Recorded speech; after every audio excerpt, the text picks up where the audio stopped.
Hello my dear students, welcome to the English video. In this video, we are going to learn activity number 14 of 7th standard from Bridge course. आता इथं विद्यार्थ्यांसाठी काही सूचना दिलेल्या आहेत बघा activity शिकत असताना. Instructions for students 1. Read the lesson grade 6 1.6 page number 20 tit for tat. आता इयत्ता 6वीच्या पुस्तकातील 1.6 ही जी ॲक्टिव्हिटी आहे पेज नंबर 20वर, तर तो लेसन टीट फॉर टॅट हा तुम्ही तो वाचायचा आहे पहिल्यांदा. You may use read to me free app provided by government of Maharashtra for reading guidance. आता वाचत असताना इंग्रजी वाचन करत असताना तुम्हाला मार्गदर्शन म्हणून रीड टू मी हे ॲप महाराष्ट्र शासनानं लॉन्च केलेलं आहे आणि ते तुम्ही त्याचा उपयोग करून इंग्रजी वाचायला शिकू शकताय आणि त्याची लिंक सुद्धा तुम्हाला या ॲक्टिव्हिटीच्या शेवटी देण्यात आलेली आहे. 3. Make notes of sequence of events while reading. आता वाचत असताना तुम्ही ज्या घटना ज्या आहेत सिक्वेन्स ज्या आहेत त्या सिक्वेन्स तुम्ही व्यवस्थित त्यांच्या नोट्स तयार करा, लिहून काढा. Read carefully and try to remember what happened after each incident. प्रत्येक घटना घडल्यानंतर पुढं काय घडलं ते तुम्ही काय करायचं आहे, वाचायचं आहे. Number 4. Complete the following task after you have read the lesson. आणि हा लेसन वाचून झाल्यानंतर तुम्ही पुढील दिलेल्या टास्क जी कामं आहेत ती पूर्ण करायची आहेत. आता लेसन कोणता आहे तो बघा. लेसन इथं आहे बघा, tit for tat page number 20वर आहे का. Activity number 3. Read grandpa's story aloud grandpa story tit for tat page number 20. तर ही स्टोरी तुम्ही वाचायची आहे आणि जास्तीत जास्त व्यवस्थितरित्या वाचण्याचा प्रयत्न करायचा आहे. आता फॉर एक्झाम्पल म्हणून तुम्हाला मी फर्स्ट 2 पॅरेग्राफ्स वाचून दाखवतो आहे. Page number 20 activity number 3. Read grandpa's story aloud Grandpa's story. Tit for tat.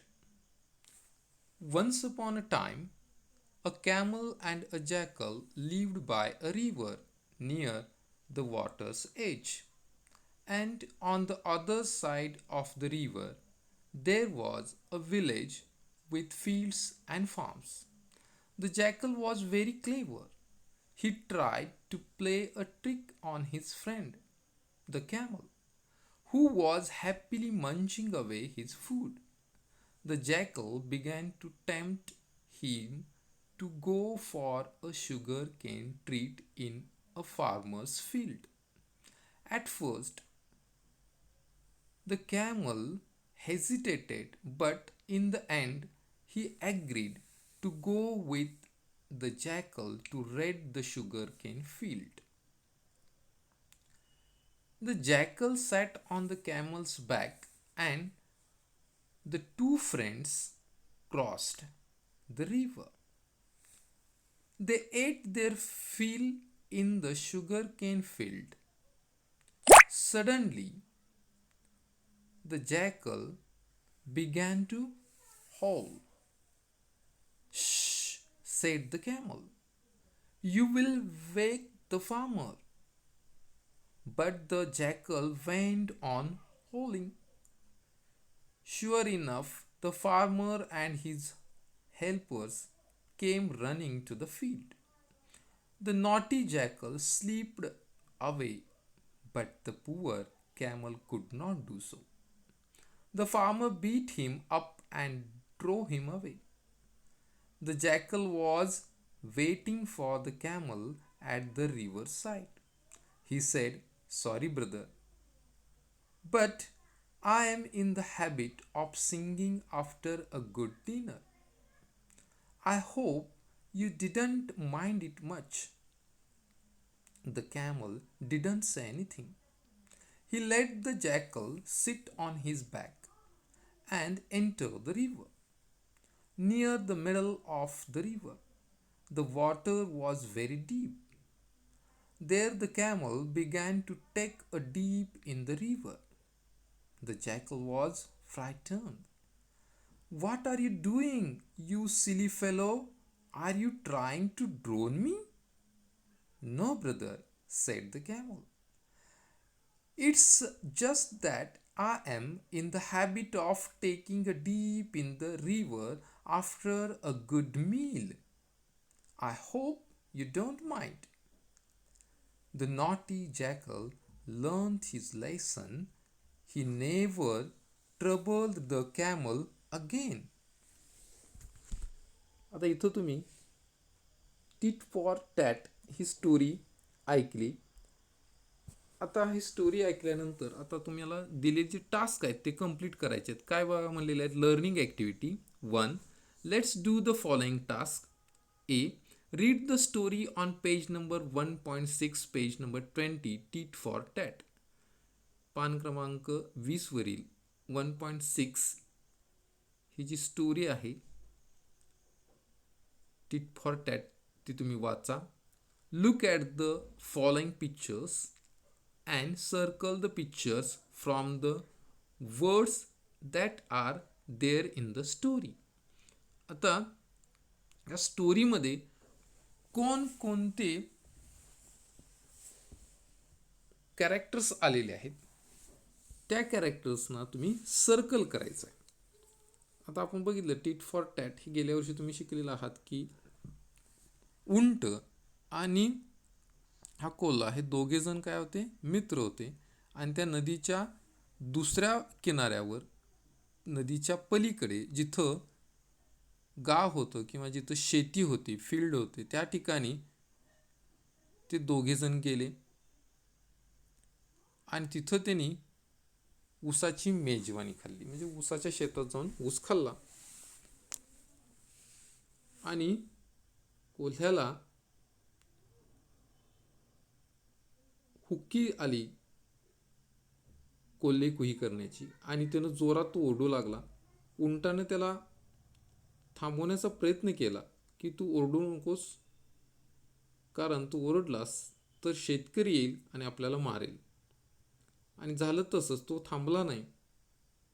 तो म्हणाला, मला जेवल्यानंतर पोटभर रात्रीचं जेवण केल्यानंतर मला कोल्हेकुई करण्याची सवय आहे. आणि तो जोरात ओरडतच राहिला. आणि मग शेतकरी आला आणि ज्यावेळी शेतकरी आला आपल्या मदतनीसांना घेऊन, त्यावेळी तिथून कोल्हा सटकला, परंतु उंटाला मात्र त्यानं भरपूर मार दिला. आणि मग तिथून तो उंट बिचारा नदीच्या किनाऱ्यावर आला की जिथं हा कोल्हा वाट बघत बसलेला होता. आणि त्याची वाट बघत बसल्यानंतर उंटानं त्याला काही सांगितलं नाही. कोल्हा त्याच्या पाठीवर जाऊन बसला आणि उंटानं नदी ओलांडायला सुरुवात केली.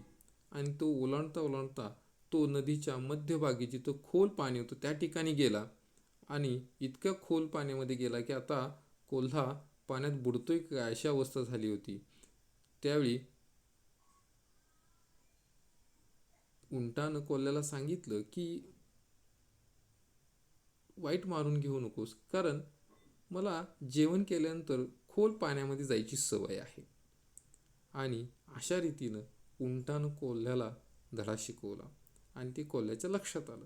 आता ह्या स्टोरीमध्ये कोणकोणते कॅरेक्टर्स आहेत तर या चित्रामधून तुम्ही त्यांना सर्कल करायचं आहे. आता पहिलं कॅरेक्टर कुठलं होतं तर कॅमल आहे.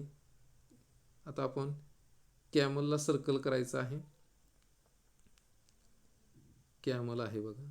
त्यानंतर आणखी कोणतं कॅरेक्टर आहे, जॅकल आहे त्याच्यामध्ये. त्यानंतर रिव्हर महत्त्वाचे आहे, रिव्हर आहे त्याच्यामध्ये. त्यानंतर फार्मर आहे.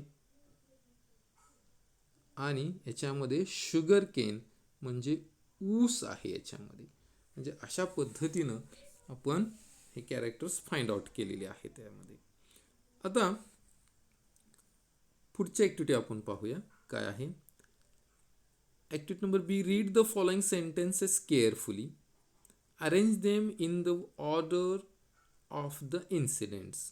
आता खालील दिलेली जी वाक्य ती वाचा आणि त्यांना कथेमध्ये घडलेल्या घटनाक्रमांप्रमाणे त्यांचा क्रम लावा. हॅपनिंग इन द स्टोरी, कथेमध्ये ज्या पद्धतीने ते घडलेल्या आहेत त्या घटना, त्या पद्धतीने त्या स्टोरीचा क्रम लावायचा आहे. आता काय आहे क्रम बघा. First sentence, the camel took a dip in the river. उंट खोल पाण्यात गेला. 2. The farmer beat the camel up. शेतकऱ्याने उंटाला खूप मार दिला. 3. They ate the sugar canes. त्यांनी ऊस खाल्ला. 4. The naughty jackal learn his lesson. खोडकर कोल्ह्याला त्याची शिक्षा मिळाली, त्याला चांगला धडा मिळाला. 5. The camel and the jackal started coming back. दोघेजण परत येऊ लागले. 6. The jackal and the camel crossed the river to eat sugar canes. उंट आणि जॅकल कोल्हा या दोघांनी ऊस खाण्यासाठी नदी ओलांडली. 7. The jackal started howling. आणि जॅकलनं कोल्ह्यानं काय केलं तर कोल्हेकू करायला सुरुवात केली. आता इथं क्रम लावायचा आहे. क्रम कसा येणार आहे बघा. नंबर 6 सेंटेन्स फर्स्ट येणार आहे. The jackal and the camel crossed the river to eat sugar cane. दुसऱ्या क्रमांकावर काय येणार आहे. दे एट, नंबर 3 येणार बघा. दे एट द शुगर केन्स. त्यांनी ऊस खाल्ला. त्यानंतर थर्ड सेंटेन्स तिसऱ्या क्रमांक येणार आहे. 7-1. The jackal start howling. आणि कोल्ह्यानं काय केले, जॅकलनं कोल्हेकू करायला सुरुवात केली. त्यानंतर चौथ्या क्रमांकावर येणार आहे sentence number 2. The farmer beat the camel up. शेतकऱ्यानं उंटाला मार दिला. त्यानंतर पाचव्या क्रमांकावर येणार आहे. फिफ्थ सेंटेन्स येणार आहे. The camel and the jackal started coming back. दोघेजण परत येऊ लागले. त्यानंतर 6व्या क्रमांकाला येणार आहे first sentence. The camel took deep in the river. उंट खोल नदीमध्ये गेला. आणि शेवटचं सेंटेन्स येणार आहे last one, number 4. The naughty jackal learn his lesson. खोडकर कोल्ह्याला त्याची शिक्षा मिळाली, त्याला धडा मिळाला. तर अशा पद्धतीनं तुम्ही ते क्रम, त्या क्रमानं पुन्हा वाक्य तुमच्या वहीमध्ये ते लिहून काढायचे आहेत. फॉर एक्झाम्पल इथं दिलेलं आहे कशा पद्धतीने करायचं आहे ते. Complete questions number 4 on page number 21. आता क्वेश्चन नंबर जे 4 आहे ते काय करा, तुमच्या वहीमध्ये पूर्ण करा. म्हणजेच आता हे जी ॲक्टिव्हिटी आहे ए आणि बीची ती तुम्ही कंप्लीट करायची आहे. आणि क्वेश्चन नंबर पेज नंबर 21 जे आहे 6th स्टँडर्डच्या बुकमधील ते ॲक्टिव्हिटी कंप्लीट करायची आहे. बघा इथं दिलेली आहे ॲक्टिव्हिटी 21वर, पेज नंबर 21वर इथं ॲक्टिव्हिटी दिलेली आहे. Now put the following pictures in a proper sequence. तर ही एक ॲक्टिव्हिटी तुम्ही कंप्लीट करायची आहे. तर अशा पद्धतीनं तुम्ही ही ॲक्टिव्हिटी कंप्लीट करायची. आता तुम्हाला इथं लिंक्स दिलेले आहेत बघा. एक्सटेन्शन ॲक्टिव्हिटीसुद्धा दिलेली आहे. Read the story with your parents, siblings, teachers, friends. तुमच्या पालकांच्या बरोबर, मुलांच्या बरोबर किंवा शिक्षकांच्या बरोबर, मित्रांच्या बरोबर तुम्ही ही कथा वाचा. Taking the role of the camel and the jackal. उंट आणि कोल्हा यांची भूमिका तुम्ही त्याच्यामध्ये बजावा. Number 2, watch the story on YouTube. आणि यूट्यूबवर तुम्ही स्टोरी पहा. आता यूट्यूबच्या लिंकसुद्धा इथं तुम्हाला दिलेल्या आहेत. Evaluation based on the responses to reading and activities. तर अशा पद्धतीनं तुम्ही ही ॲक्टिव्हिटी नंबर 14 ही कंप्लीट करायची आहे. मला आशा आहे तुम्हाला ही ॲक्टिव्हिटी समजली असेल. आणि समजली असेल तर व्हिडिओला लाईक करायला विसरू नका आणि चॅनलला सबस्क्राईब नक्की करा. थँक्यू.